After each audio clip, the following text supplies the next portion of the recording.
দিন দুপৰতে বিলাসী বাহনেৰে ছাগলী চুৰিৰ অপচেষ্টা মৰাণৰ পানীতোলাত 2 ছাগলী চোৰক খেদি খেদি কৰায়ত্ব কৰি উত্তম মাধ্যম সোধাই গতাই দিলে আৰক্ষী ধৃত চোৰ দুটা হৈছে ডিব্ৰুগড় ৰানিং গেটৰ আৰ্জু কৰ্মকাৰ আৰু ডিব্ৰুগড় পল্টন বজাৰৰ নানু হাজৰিকা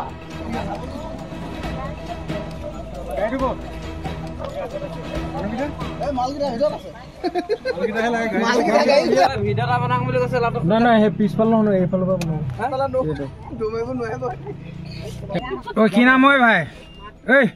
কি নাম মোৰ নাম নানু হে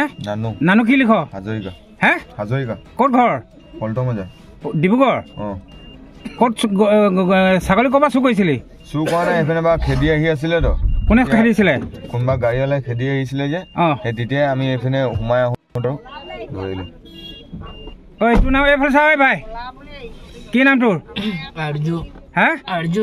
আৰ্জু কি কৰ্মকাৰ ক'ত ঘৰ জয় স্কুল হে জয় স্কুল এইফালে ওপৰত যায় ৰাখক ঐ ক'ত জয় স্কুল দৈ স্কুল ক'ৰ এইটো ৰানিং গেট অলপ আগত ডিব্ৰুগড় কেইটা আছিল তহঁতি দুটাই তিনিটা আছিল এটা পলাই গ'ল কি নাম তাৰ মুচ্ছৰ বুলি কয় হে মুচ্ছৰ বুলি কয় তাৰ ঘৰ ক'ত তাৰ চালুকা চাইড মিডিয়া জালুকপাৰা চাউল খোৱা ডিমু দিহাজনৰ পৰা ছাগলী চুৰি কৰি AS23AG4717 নম্বৰৰ আৰ্টিকা বাহনখনত উঠাই লৈ যোৱাৰ খবৰ পাই ছাগলীৰ গৰাকীয়ে খেদি অহাৰ লগতে মৰাণৰ আৰক্ষীক খবৰ দিয়ে মৰাণ আৰক্ষী থানাৰ অন্তৰ্গত গাড়ীহালি চুকত বাহনখন দুৰ্ঘটনাগ্ৰস্ত হয় ইয়াৰ পিছতেই বাহন এৰি চোৰকেইটা পলায়ন কৰে অৱশেষত ৰাইজে খেদি খেদি দুটা চোৰক কৰায়ত্ব কৰি আৰক্ষীক গতাই দিয়ে যদিও এটা চোৰ পলাই যাবলৈ সক্ষম হয় আৰক্ষীয়ে বাহনখনত থকা 14জনী ছাগলী জব্দ কৰাৰ লগতে বাহনখন জব্দ কৰি তদন্ত চলাইছে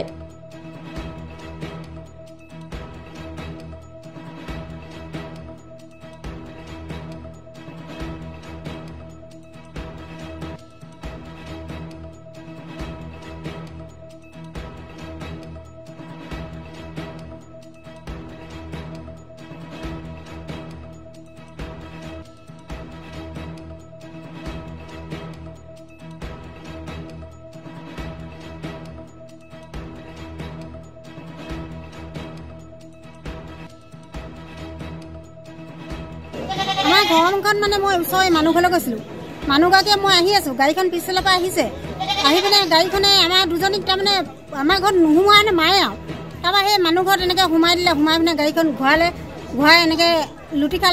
এইফালে যাব পাৰিম এইফালে নোৱাৰে যাব বোলো মানুহৰ ঘৰ নাই আৰু কেনিও যাব নোৱাৰে এইটো ৰাস্তা পথাৰ বুলি ক'লে তেতিয়া আহি এটা এইফালে ল'ব পাৰিলে মানুহ ঘৰ ওৱালেদি পাৰ হৈ তাৰপৰা দুটা এইফালে পোনে পোনে খুব দৌৰিছে গাড়ীখন পৰি গ'ল মই ভাবিছোঁ কি গাড়ীখন আমাৰ দুজনী পালোঁ মানুহ কেইজন আছিলে গাড়ীত মানুহ 3জন আছিলে এজন এইফালে ওৱালে পাৰ হৈ গ'ল এজন এইফালে 2জন গ'ল গৈ পিনে আমি ভাবিছোঁ গাড়ীখন তুলিবলৈ লৈছে মানুহ বিচাৰিছে সিহঁতি যে পলাইছে বুলি আমি নাজানো তাৰপিছত গাড়ীৰ ভিতৰত কি আছিলে ধমধমাই আছিলে ছাগলী কেইটা ছাগলী আছিলে কেইটা ছাগলী মই হিচাপ নকৰিলোঁ নহয় আপোনাৰ কেইটা দুজনী মাইকী দুজনী গাভিনী হৈছে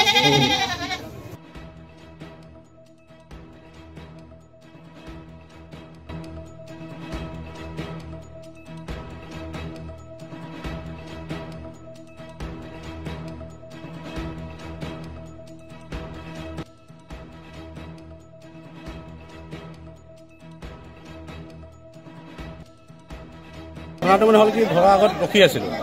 খানা কাটোতে ভিনদেউৱে দেখিলে ছাগলীটো এনেকৈ ৰুটি দেখাই মেলি ছাগলীটো মাতি গাড়ী উঠাব লৈছিলে তেতিয়া লগে লগে মই আবাক উঠি আহি আপোনাৰ মেইন ৰোডত আমি প্ৰায় আধা ঘণ্টামান গাড়ী লৈ জুটিলোঁ তাৰপিছত আমাৰ পুলিচ প্ৰশাসনক ফোন কৰিলোঁ গছপুৰীয়া ৰাস্তাটো হৈ 4 লাইনটোত সোমাই গৈছিলে সেইফালে পুলিচো ওলাই আহিল আমিও ওলাই আহিলোঁ গাড়ীটো গায়ব হৈ গ'ল তাৰপিছত আমি গাড়ীটো মানে সেইফালে ঢেৰ ৰাস্তা আছিলে কোনটো সোমাই গৈছে কেনেকৈ গম পাব আৰু এতিয়া আমাৰ ছাগলী দুটা উঠাই লৈ গুচি আহিলে ঘৰৰ আগত আপোনাৰ ঘৰ ক'ত মোৰ ঘৰ ভলুকাগুৰি আবেলি ৰিজৰ্টৰ ওচৰত কোন ভলুকাগুৰি ডিমু ভলুকাগুৰি আচ্ছা কেইটা গাড়ীত কেইটা ছাগলী উদ্ধাৰ হৈছে সেইটো গম নাপাওঁ কিন্তু ভালেমানখিনি ছাগলী সোমাই আছে আপোনাৰ কেইটা আছে আমাৰ দুটা আছিলে আৰু এটা আমাৰ গাঁৱৰ ওচৰৰ আছিলে 3টা ইয়াত মানুহ কেইজন আছিল গাড়ীতো 2জন দেখিছোঁ 2টা ল'ৰা আছিলে আমি ৰাস্তাতে পৰা ৰখাইছিলোঁ তেতিয়া ৰখাব নোৱাৰিলোঁ মানে সিহঁতি বেলেগ এখন গাড়ী খুন্দা মাৰি হ'লেও চাইড হৈ ওলাই গুচি গৈছে ইয়াত গাড়ীটো কেনেকৈ বিকল হ'ল ইয়াত কেনেকুৱা নহয় ঘৰলৈ গৈ জাষ্ট নামিছোঁ ফোন আহিছে যে ছাগলীটো বোলে এনেকুৱা বোলে গোহাঁইগাঁও বোলে বা গলি চুক নেকি জেহাদৰ ক'লে ইয়াত বোলে গাড়ীখন পাল্টি মাৰিলে আকৌ ৰিটাৰ্ণ লগে লগে আমি আহিলোঁ। চুৰকেইটা ধৰা হৈছে? চুৰকেইটা ধৰিলে বুলি শুনিছোঁ, থানালৈ লৈ গৈছে।